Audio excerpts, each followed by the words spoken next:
Hello everyone. आज का video में हम डिफरेंट कोर्ट केसेस, जो इम्पोर्टेंट कोर्ट केसेस है, उसका लेटेस्ट अपडेट क्या क्या है उसका जानकारी आपका वीडियो में हम आपको पहुंचाएंगे।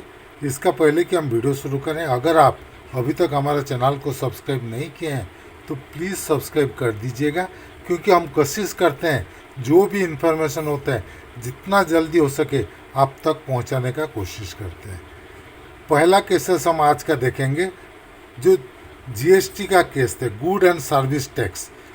लास्ट अनाउंसमेंट में गवर्नमेंट ने क्या किया है ना, हेल्थ इंश्योरेंस प्रीमियम के ऊपर, इंडिविजुअल हेल्थ इंश्योरेंस प्रीमियम के ऊपर जीएसटी का ख़त्म कर दिए।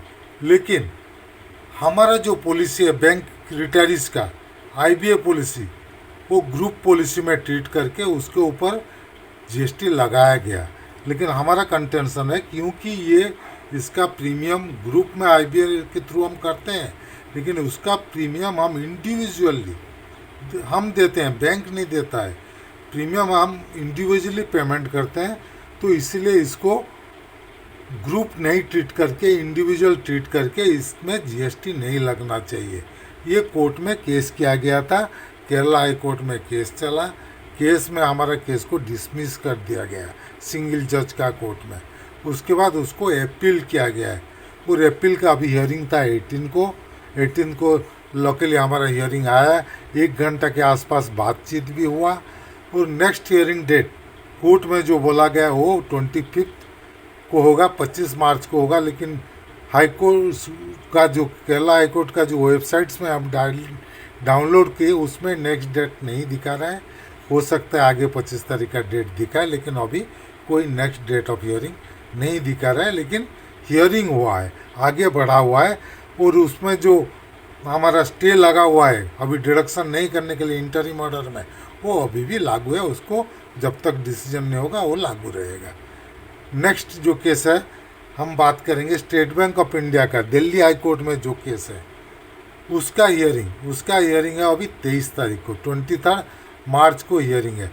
उसमें मेन मुद्दा जो है federation of state bank of India pensioners association का, उनका मुद्दा है एरियर, रेट्रोस्पेक्टिव डेट से एरियर देना चाहिए जो 40 से 50% हुआ। लेकिन जो ऑर्डर के हिसाब से उसको प्रोस्पेक्टिव डेट से दिया जा रहा है, रेट्रोस्पेक्टिव डेट से नहीं दिया रहा है। इसीलिए उसमें केस किए हैं federation of state bank of India pensioners association plus GOP group of pensioners का मिस्टर उमेश शर्मा जी उसमें इन्वॉल्व है। तो वो केस चल रहा है, उसका नेक्स्ट हियरिंग डेट है 23 को। और ग्रुप ऑफ पेंशनर्स का जो केस है उसमें पेंशन अपडेशन का भी मुद्दा इन्वॉल्व है। उसमें और 2-3 मुद्दा इन्वॉल्व था। 2002 प्री रिटायरीज का 100% दिए, जो 30% फैमिली पेंशन, वो सब तो सॉल्व हो चुका है। 40 से 50 भी सॉल्व हो गया है। अभी पेंशन अपडेशन बाकी है, और 40 के 50 का एरियर वो भी चल रहा है ग्रुप ऑफ पेंशनर्स का। उमेश शर्मा जी उनके तरफ से फॉलो अप कर रहे हैं इसको, केस को। तो उसका नेक्स्ट हियरिंग है 23 तारीख को। और अभी मैं आपको एक वीडियो बना के कल बताया था, सुप्रीम कोर्ट का चीफ जस्टिस का नया ऑर्डर के हिसाब से कोई भी रेगुलर केसेस में आप एडजर्नमेंट नहीं ले सकते। और लास्ट हियरिंग में स्टेट बैंक का ये जो केस में दिल्ली हाई कोर्ट में बोल दिए थे अगला डेट में और एडजर्नमेंट दिया नहीं जाएगा। तो 23 तारीख को उसका सुनवाई होना कन्फर्म है। तो आगे जो सुनवाई होगा, जो भी इंफॉर्मेशन होगा, हम आप तक पहुंचा देंगे। उसके बाद जो नेक्स्ट केस है स्पेशल अलाउंसेस का केस, जो कि दुनिया भर में चारों तरफ हमारा केसेस चला हुआ था। उसको आईबीए ने एक पिटीशन डाल के सुप्रीम कोर्ट में बोला कि ये सब केसेस को आप दिल्ली हाई कोर्ट में जो कालिया जी का केस है उसके साथ अटैच करने के लिए। लेकिन सुप्रीम कोर्ट ने वो सभी केस को ले लिया, एक साथ किया है, लेकिन उसको कनेक्ट कर दिया नॉट कालिया के केस के साथ। वो केस को कलेक्ट कर दिया गया आपका कश्यप जी का केस में पहले। उसके बाद उसको फिर अगेन कनेक्ट कर दिया गया चिन्मय मजुमदार के केस जो ग्रामीण बैंक के अगेंस्ट में है, उसी केस में। लेकिन वो केसेस जो कश्यप जी का और चिन्मय जी का जो केस है वो ग्रेचुटी का केस था।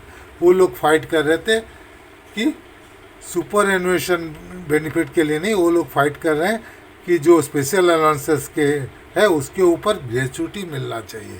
कोर्ट को लगा अगर उस स्पेशल अलाउंस के ऊपर ग्रेचुटी मिलेगा तो पेंशन सुपर एनुएशन बेनिफिट भी मिलेगा, इसीलिए उसी केस के साथ ये केस को अटैच कर दिया गया है।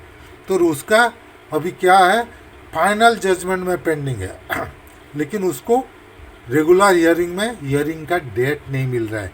वीकली लिस्ट में आता है, हर वीक में आ रहा है, लेकिन नंबर रहता है 200, 280, 290 पीछे आता है। वो डेली लिस्ट में 20-20 लिस्ट आना है वेडनेसडे और थर्सडे को, लेकिन वो 20 के अंदर आ ही नहीं पा रहे। तो उसके लिए मेरे को लगता है कोई भी जो भी पार्टी है उसमें से अर्ली पिटिशन का अपील डालना पड़ेगा। जब अर्ली हियरिंग के लिए अगर नहीं अप्लाई करेंगे तब इसका हियरिंग आएगा नहीं।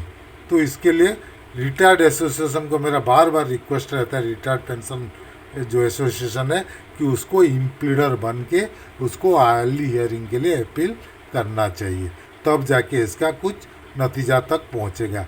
ये है स्पेशल अलाउंसेस का केस। आज रात तक उसका नेक्स्ट वीक का वीकली लिस्ट निकलेगा, जैसे निकलेगा हम बता देंगे कितना नंबर में वीकली लिस्ट है।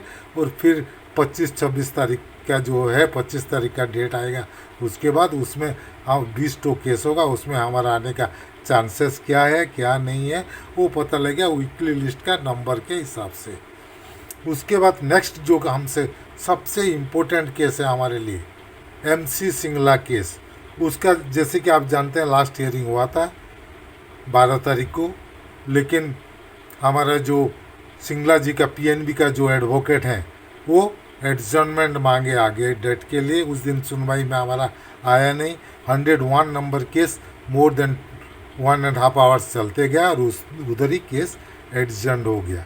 तो हमारा एडवोकेट नेक्स्ट डेट मांगे, कोर्ट 18 तारीख का डेट दे रहा था, लेकिन हमारा PNB का जो PNB रिटायर्ड एसोसिएशन सिंगला जी का जो एडवोकेट हैं वो बोले कि उनका जो मेहता जी हैं वो कुछ अलग काम से बिजी हैं, गुलाटी जी हैं वो अलग काम से बिजी हैं गुलाटी जी, और उसी वजह से कोर्ट को वो 18 तारीख को नहीं होगा बोल के बताए। तो कोर्ट ने उनको फिर 8 तारीख का डेट रहते, वो बोले नहीं सर 8 नहीं 9 को दीजिए। तो 9 अप्रैल को नेक्स्ट डेट दिया गया, जब जो कि थर्सडे है। 8 को होता तो और बेटर होता, क्योंकि 9 तारीख का डेट भी हमको मिलता सुनवाई के लिए। अभी केसेस फाइनल स्टेज में है। ये हियरिंग अगर अच्छे से हो जाता है तो जल्दी से जल्दी जजमेंट भी आ जाएगा। और हमारा जो लग रहा है जस्टिस लोग हमारा केस का फेवर में है, क्योंकि उनको अभी हमारा जो एडवोकेट हैं कन्विंस कर चुके हैं कि जब से पेंशन अब लागू हुआ, BPR 1995 लागू हुआ, तब से बेसिक पेंशन जो है अभी वही सेम रहता है। कोई अगर उस टाइम में रिटायर किया था और अभी भी उसको पेंशन मिल रहा है तो उसका बेसिक पेंशन में कोई चेंज नहीं है।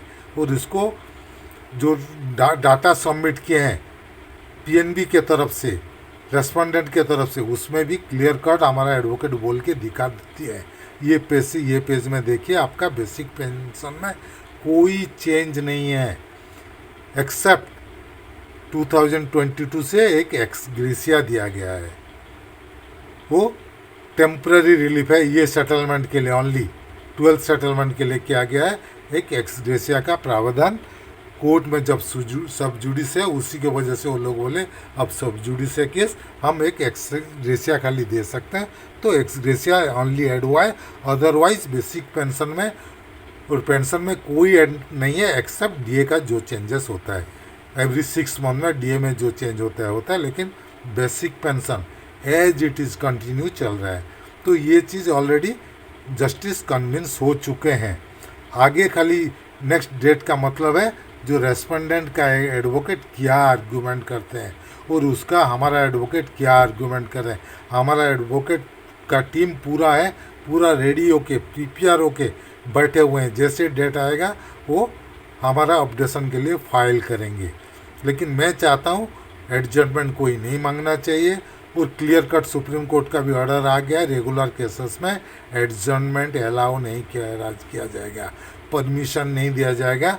For adjournment in regular cases. तो ये जो डिटेल इन्फॉर्मेशन था हम आप तक पहुंचा दिए। अगर हमारा ये वीडियो आपको पसंद आए तो प्लीज़ इसको लाइक कीजिए, शेयर कीजिए।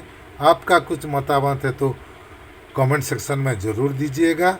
और अगर अभी तक हमारे चैनल को सब्सक्राइब नहीं किए हैं तो प्लीज़ सब्सक्राइब कर दीजिएगा और बेल आइकन को दबाना मत भूलिएगा, ताकि आगे हम जो भी वीडियो बनाएंगे उसका जानकारी आपको मिलते रहेगा।